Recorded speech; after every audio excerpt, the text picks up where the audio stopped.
Iya, jam 9. Ya ngobrol santai dulu aja kali ya. Jadi ngobrol santai dulu aja, Pak. Ya. Urusan sadap menyadap. Jadi ini jangan direkam dulu. Ini ono mah ono rekam, ono mah gelo. Maksudnya Yang ono rekam. DJPK silakan diatur. Urusan sadap. Kalau mau ngetes gampang. Jadi gini.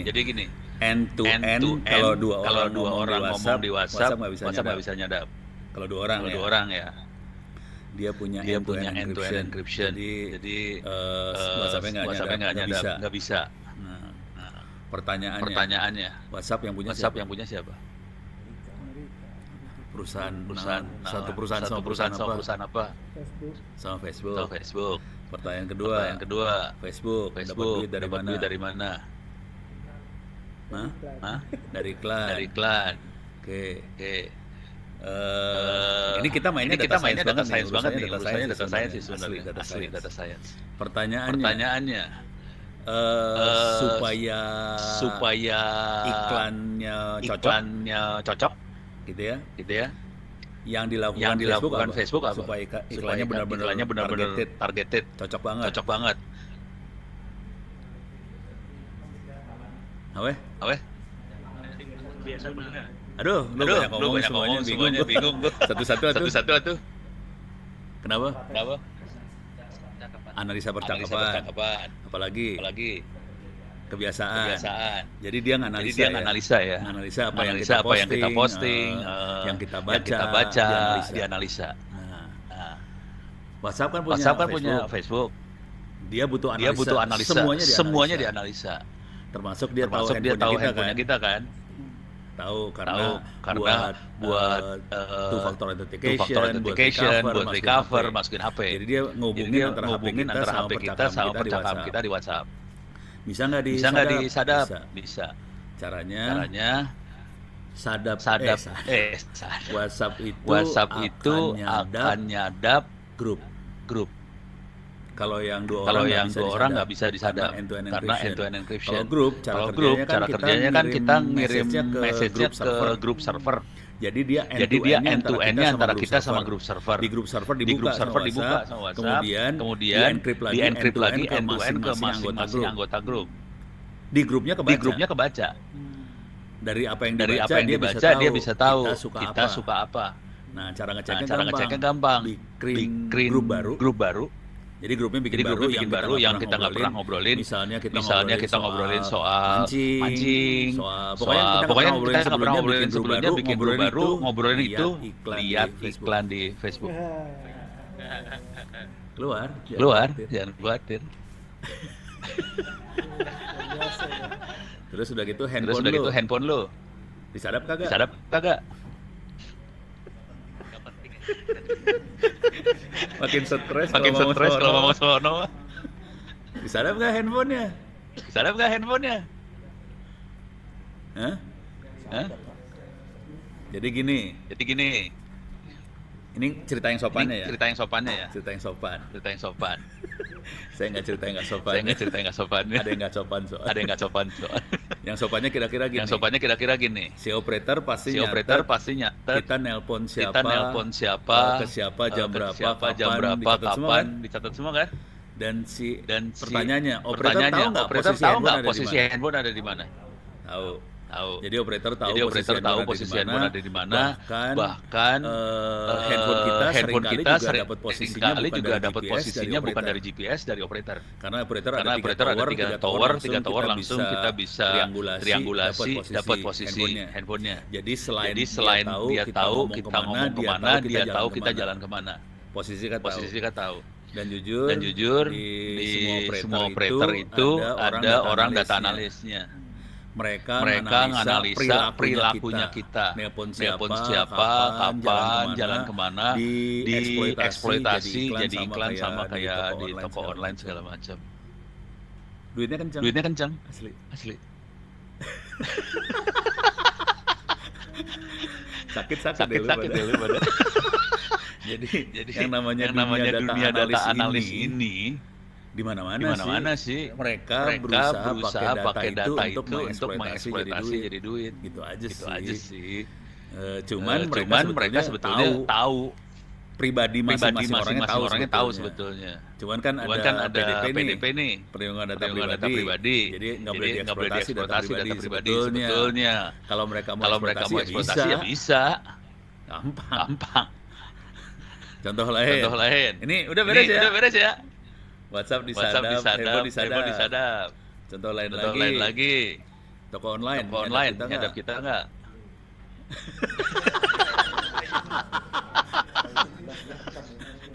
Ya udah. Jadi ngerti kan? Tapi mereka semua akan melakukan itu kalau tujuan baiknya ya. Kalau tujuan baiknya dieksploitasi jadi duit. Dan teknik yang sama akan kita pakai juga di sini. Jadi tekniknya semua sama aja. Yang namanya data analis tekniknya adalah memata-matai. Sesudah mata-mata kita eksploitasi. Bisa kalau di dunia pemerintah mah buat perdukunan ya. Program pemerintah yang baik itu apa? Kalau dulu kan pakai menyan ya. Sekarang kita pakai data.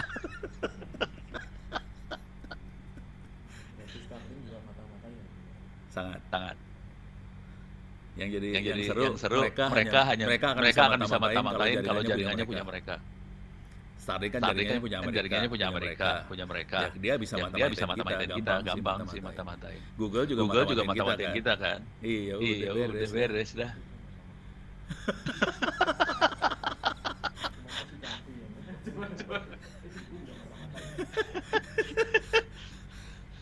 Kita mau mulai aja. Ada pertanyaan ngaco-ngaco dulu nggak? Ada lagi yang ngaco-ngaco. Saya keluarin yang ngaco soalnya. Yang kasar. Oke. Kasar nih ya. Saya nanya deh ke Anda semua. Yang pegang sentral teleponnya operator orang mana? Yakin orang Telkom. Itu saham. Yang pegang sentral teleponnya siapa? Yakin itu KTP-nya plus 62.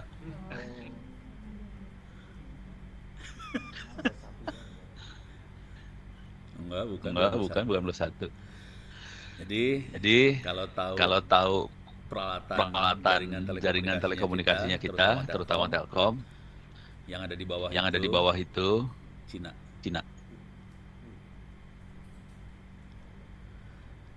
Dan Telkom senang dengan Cina karena bayarnya murah banget. Jadi mereka banding harga. Jadi pakai peralatannya Cina. Udah gitu Cina nawarin buat kontrak maintenance.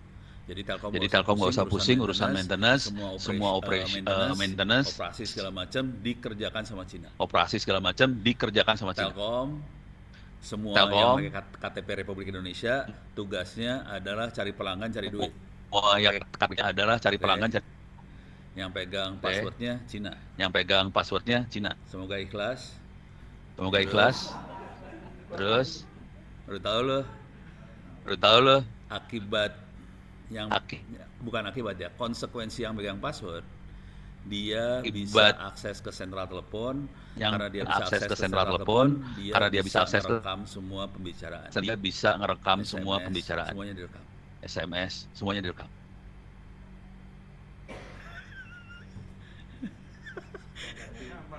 Tapi kalau buat kita kan nggak tahu Pak. Dari cilik Pak mau direkam monggo. Nih contoh ya. Nih kita rasanya mau cilik mau direkam monggo. Oke. Bahaya kan ya. Justru yang akan menarik untuk direkam adalah sekelompok orang. Kalau satu orang nggak menarik. Tapi kalau kita bisa ngerekam perilaku satu gerombolan, menarik. Contoh. Ini saya kasih ini ya. Saya kasih contoh aja. Semua tahu Google Map ya? Udah tahu Google Map. Saya kasih contoh. Ini data science banget sih. Jadi yang saya omongin data science semua ya. Oke. Kita mana ini buat ininya. Nah, nih sini. Nih sini. Ini Ini saya klik traffic. Semua bisa lihat traffic nih. Semua bisa lihat traffic. Oke. Kita bisa lihat di kondisi Kita bisa lihat di kondisi di Jakarta ya. Yang warna hijau. Ini lancar, yang warna macet. hijau lancar macet. Lancar ya hijau. Macet. Lancar ya hijau. Macet Merah. Macet ya. Macet ya. Oh, telat. Oh, oke, telat. Keluar. Oke. Merah, macet ya. Oke. Merah, macet ya. Kenapa Google bisa tahu jalannya macet? Kenapa Google bisa tahu jalannya macet? Dari HP. Jadi Dari HP. Karena banyak orang di mobil, karena banyak orang di mobil lihat Google Map, terus orangnya pakai HP Android. HP Androidnya lapor ke Google. HP Androidnya lapor ke Google. Ikhlas ya. Ikhlas ya.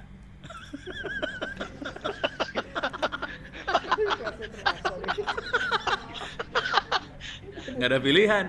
Nggak ada pilihan. Ya ada lah. Jadi HP Android lapor ke Google. Udah gitu dia lihat gerombolan nih. Di jalan mana kenapa satu cuma 10 km per jam atau 5 km per jam dikasih warna orange.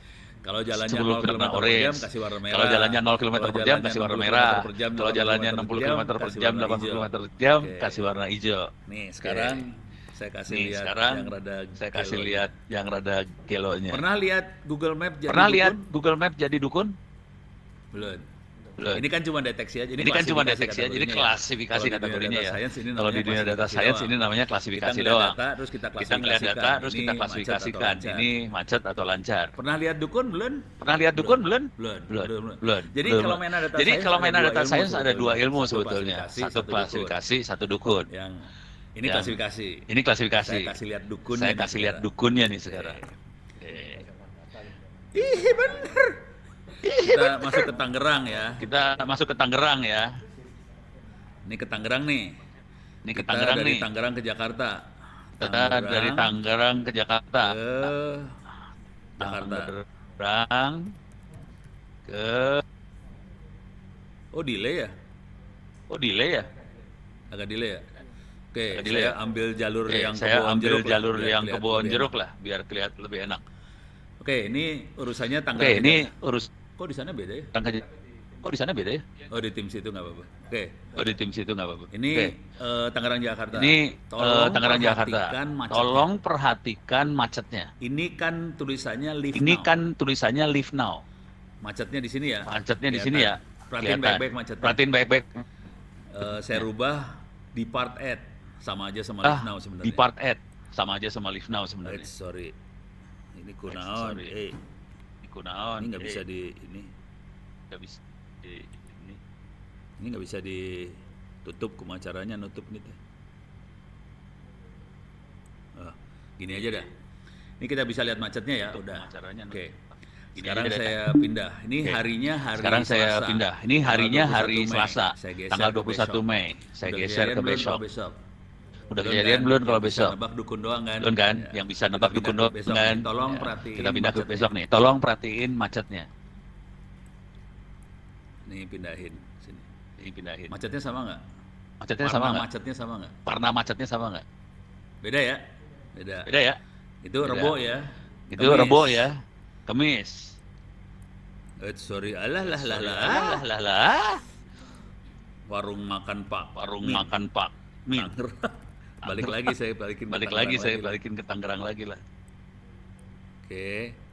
Nih. Macetnya lain ya? Kamis. Jumat. Macetnya ada biru sekarang di sebelah sini. Tadinya nggak ada. Sabtu. Oke. Macetnya beda lagi. Minggu. Biru semua nih kalau Minggu biasanya. Semua kalau Minggu ya. Pertanyaannya. Ini belum kejadian semua. Kan? Kok Google tahu? Dari mana? Dari tren. Ini kalau orang data ngerti itu dari tren. Konsekuensinya kalau kita mau ngelihat tren, kita harus punya arsip data yang lama kan? Oke, ikhlas ya. Berapa lamakah Google memata-matai kita semua? Kalimatnya brengsek banget ya. Tinggal Tinggal diklik ini nih, ada menu di sini, ada your timeline. Oke.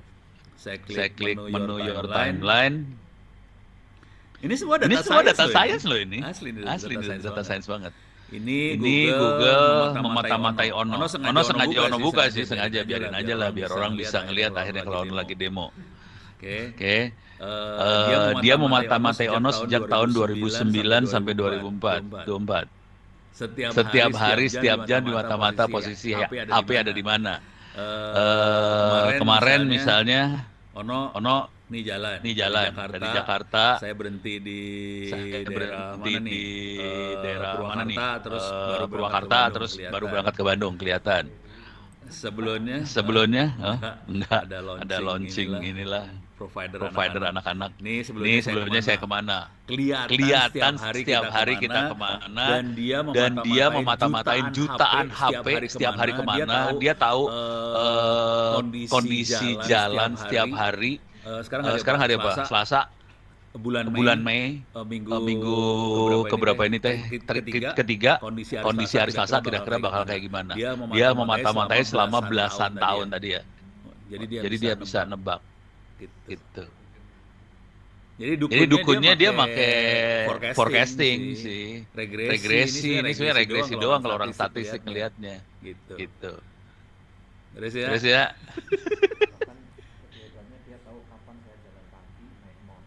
Iya. Kondisi jalan kaki seperti apa, kondisi naik motor gimana, kondisi naik mobil gimana. Tahu dia. Nah, yang menarik dari sini adalah contohnya waktu itu saya ngasih kayak ginian di Mabes. Laptop yang dipakai bukan laptop saya. Yang laptop yang dipakai laptop yang anggota.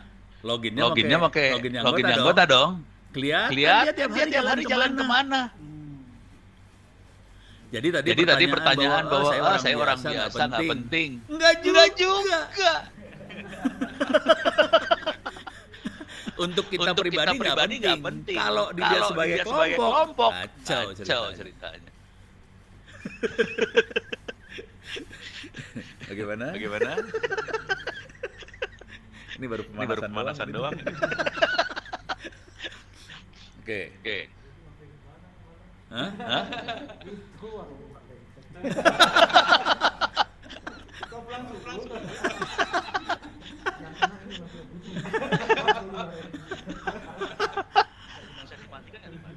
Bisa. Jadi kalau kita matiin lokasinya kita bisa mati. Yang serunya adalah kalau mereka ini bukan buat sini ya. Terutama buat TNI. Jadi bukan nggak tahu apa yang ditanam sih. Jadi waktu TNI pengadaan barang, komputer misalnya. Ini kejadian bener ya. Ini orang ngomong sih kejadian beneran loh ya. Nggak bohongan, ini beneran kejadian, jangan khawatir. Pengadaan laptop. Biasa kan? Oke. Terus pakai Windows. Biasa aja kan? Nah. Udah gitu kita kan anak-anak penjahat ini kan merah putih banget. Gimana kalau tuh laptop kita bikinin sistem operasi buatan sendiri. Pakai Linux. Kita bisa kalau Linux kita bisa bikin sendiri kan, gampang. Kita format tuh laptop. Bread pas lagi nge-format harddisknya ada 2. Bingung dong. Ini laptop harddisk 2 biji. Ada di mana tuh harddisk? Bongkar. Kok cuma 1? Diobok-obok. Mana nih? Hari satu lagi. Ketemu. Ditaruh di bawah baterai.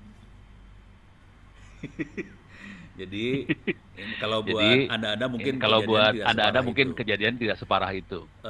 Tapi pihak luar sangat berkepentingan buat dapetin informasi yang ada dalam kita. Itu. Makanya saya punya kecenderungan banget untuk tidak pakai produk luar sebisa mungkin. Sebisa mungkin saya akan pakai produk sendiri. Kalau bisa saya akan bikin sendiri. Nah, sekarang kalau yang Anda kerjakan misalnya DJPK pengen melakukan data analis segala macam, yang berkepentingan buat data itu kan bukan DJPK doang kan? Oke, Kementerian Lembaga butuh. Emang luar nggak butuh? Orang luar juga sangat butuh bisa dapat data itu. Jadi kalau sampai pakai software luar, ya kelihatannya bagus. Tapi hati-hati, mereka punya kebutuhan buat dapat data tadi. Izin Pak, Ya. Pak Silakan. Saya tutup dulu. Stop share dulu atuh. Selamat pagi Pak Direktur. Suara saya udah masuk belum?